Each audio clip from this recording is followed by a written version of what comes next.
Praise the Lord. இந்த காலவேளையிலும் உங்களை மறுபடியும் சந்திப்பதில் மிக்க மகிழ்ச்சி அடைகிறேன். இந்த நாளிலும் நாம் ஒரு வேத வசனத்தை தியானிப்போம். சகரியா 2 அதிகாரம் 8வது வசனம். சகரியா 2:8. உங்களை தொடுகிறவன் அவருடைய கண்மணியை தொடுகிறான். இந்த வசனத்தில் நான் வாசிக்கும் போது ஆண்டவர் சகரியாவை கொண்டு சொல்கிறார், உங்களை தொடுகிறவன் அவருடைய கண்மணியை தொடுகிறான் என்பதாக. இன்றைக்கு அநேகருக்கு விரோதமாக, நமக்கு விரோதமாக கூட அநேகர் சில சவால்களை விடுறாங்க. நான் என்ன செய்வேன் தெரியுமா, நான் யார் தெரியுமா, நான் அதை பண்ணிடுவேன் இதை பண்ணிடுவேன் என்னமோ சொல்லி சவால் விடுகிறார்கள். ஆனால் ஆண்டவர் சொல்கிறாரு, உங்களை தொடுகிறவன் அவருடைய கண்மணியை தொடுகிறான் என்பதாக.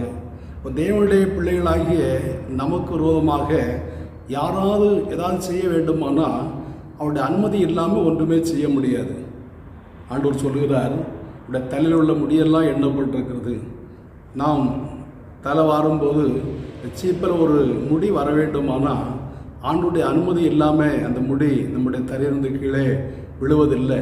இப்படி இருக்க நம்முடைய வாழ்க்கையில் யாராவது ஒரு தீமை இழைக்க வேண்டுமானால், ஒரு தீமை செய்ய வேண்டுமானால் ஆண்டுடைய அனுமதி இல்லாமல் அந்த காரியம் நடைபெறாது. அப்படி ஒருவன் நமக்கு விரோதமாக செய்வானானா அங்கே சொல்லப்படுகிறது, அவருடைய கண்மணியை தொடுகிறான். அப்படியானா நம்மை அவருடைய கண்மணி போல பாதுகாக்கிறார். தாவீது சொல்லும்போது, என்னை கண்மணி போல காத்தருளும் என்று சொல்லி ஜெபிக்கிறார். அப்போ நம்மை அவருடைய கண்மணி போல பாதுகாக்கிறார். உன்னை தொடுகிற அவருடைய கண்மணியை தொடுகிறான். அப்படியானா அவருடைய கண்மணியாக நாம் காணப்படுகிறோம். ஏசாயா 49:14-15 வாசிக்கும் போது, ஸ்திரியானவள் தன் கர்ப்பத்தின் பிள்ளைக்கு இறங்காமல் தன் பாலகனை மறப்பாளோ, அவர்கள் மறந்தாலும் நான் உங்களை மறப்பதில்லை என்று சொல்லப்படுகிறது. உன் மதில்கள் எப்போது எனக்கு முன்பதாக இருக்கிறது என்று ஆண்டவர் சொல்கிறார். அப்போது நம்முடைய மதில்கள் ஆண்டவர் முன்பதாய் காணப்படுகிறது. ஸ்திரியானவள் தன் கர்ப்பத்தின் பிள்ளைக்கு இறங்காமல் பாலகனை மறந்தாலும் அவர் நம்மை மறப்பதில்லை, நம்மை ஒரு உள்ளங்கையில் வரைந்து வைத்திருக்கிறார். சகரியார் சொல்லும்போது, உன்னை தொடுகிறவருடைய கண்மணியை தொடுகிறான் என்று வாசிக்கிறோம். ஏசாயா சொல்லும்போது, இதோ உன்னை என் உள்ளங்கையில் வரைந்து வைத்திருக்கிறேன், உன் மதில்கள் எப்போது எனக்கு முன்பதாக இருக்கிறது என்று ஆண்டவர் சொல்லுகிறார். அப்படியானா நம்மை அவருடைய கைக்கு உள்ள வைத்து நம்மை பாதுகாக்கிறார். நம்மை அவருடைய கண்மணி போல நம்மை பாதுகாக்கிறார். நமக்கு விரோதமாக யாருமே இந்த தீங்கு செய்ய ஆண்டவர் அனுமதிப்பது இல்லை. ஒருவேளை ஆண்டோடைய அனுமதி இல்லாமல் நமக்கு நேராக ஏதாவது செய்ய முற்படுவார்களானால், 1 ராஜாக்கள் 13 அதிகாரத்தில் கர்த்தருடைய தீர்க்கதரிசி ஒருவர் யெரொபெயாமுடைய பலிபீடத்தை குறித்து தீர்க்கதரிசனம் சொன்னார்.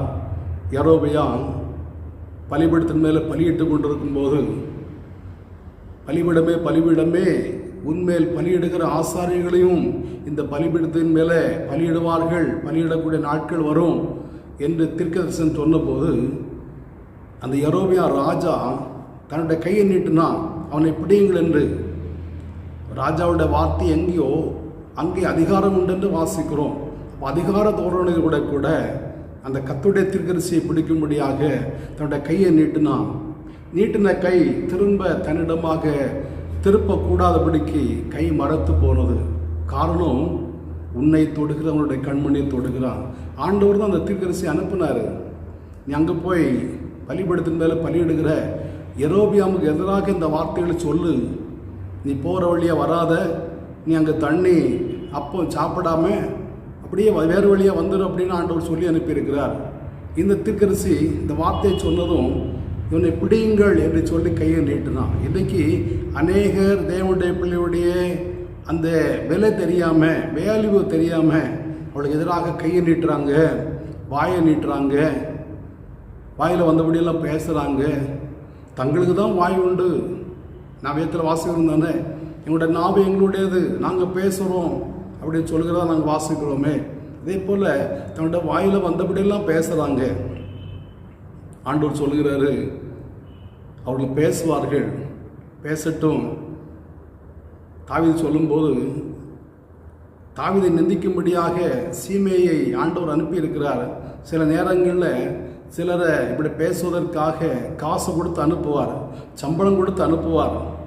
சம்பளம் கொடுத்து அனுப்பப்படுகிறதான அவர்கள் அதுக்குரியதான பிரதிபலனை பெற்றுக்கொள்வார்கள். என்ன பிரதிபலன்? உன்னை தொடுகிறவன் அவருடைய கண்மணியை தொடுகிறான்.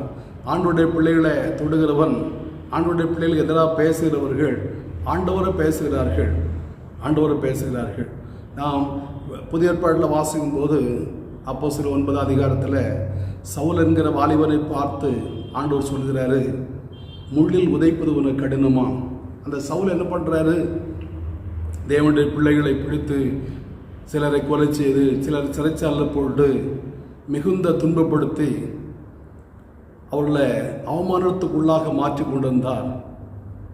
தமஸ்குவில் உள்ளதான தேவனுடைய பிள்ளைகளை பிடிக்கும்படியாக அவர் வீரத்தோடு கூட வந்தார். வழியில் ஆண்டவர் அவனை சந்தித்து நீர் யார் என்று அவன் கேட்டபோது ஆண்டவர் சொல்கிறாரு, முள்ளில் உதைப்பது ஒரு கடினம், நீ துன்பப்படுத்துகிற இயேசு நான் தான். என்னதை நீ துன்பப்படுத்துகிற?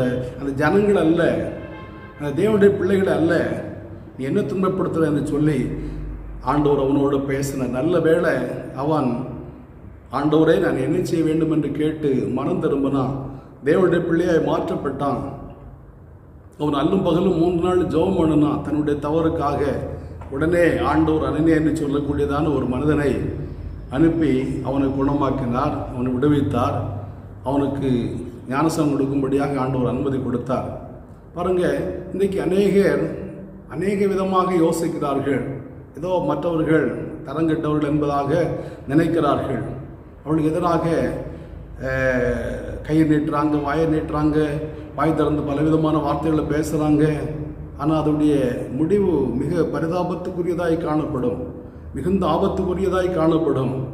ஆகையினால் ஒருவேளை அந்த வார்த்தை இதே உங்களை குறித்தும் அநேகர் இப்படி பேசி கொண்டு இருப்பார்களானா, நீ கவலைப்படாதுங்க, நீங்கள் அஞ்சாதுங்க.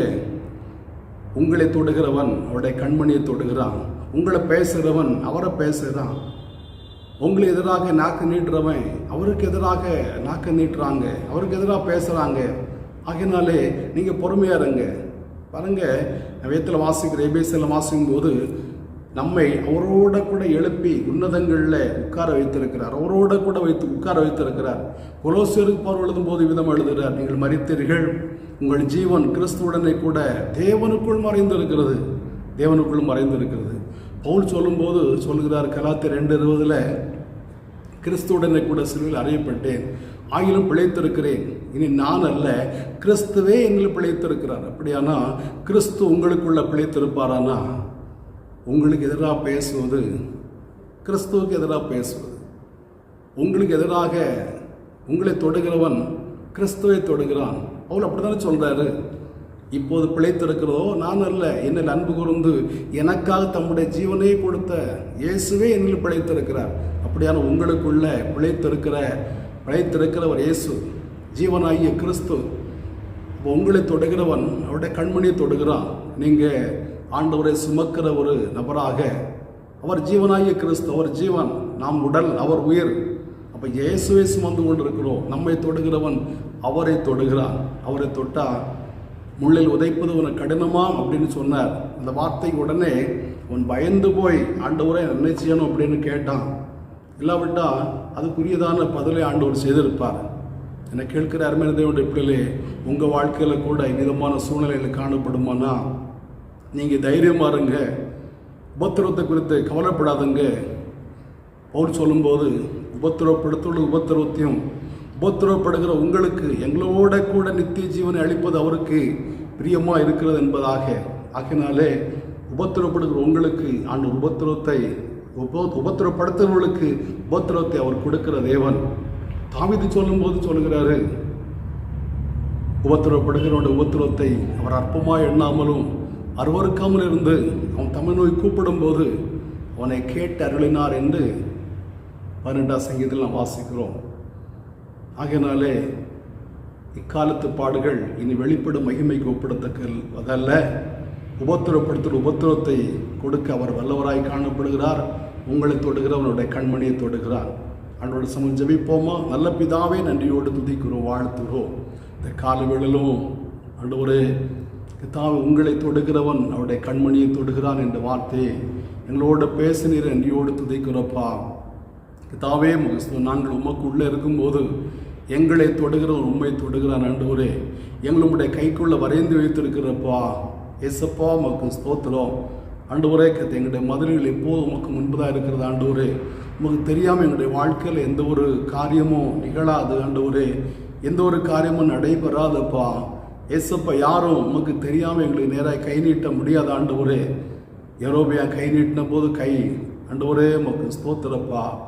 ஆண்டவர் மறுத்து போனதே சவுல் சீறி புறப்பட்ட போது ஒளியில் அவனை சந்தித்தீரப்பா.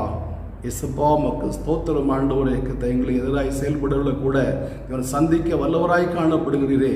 நாங்கள் உமக்குள்ளே இருந்து கர்த்தாவேப்பா இயேசுப்பா உமக்கு ஸ்தோத்திரப்பா. பிரியமானது செய்யக்கூடிய கிருபைகளை எங்களை தாங்க நல்ல நாமத்தை மையப்படுத்தும் இயேசு மூலம் பிதாவே. ஆமென் ஆமென். ஆண்டவர் உம்மை ஆசீர்வதிப்பார்.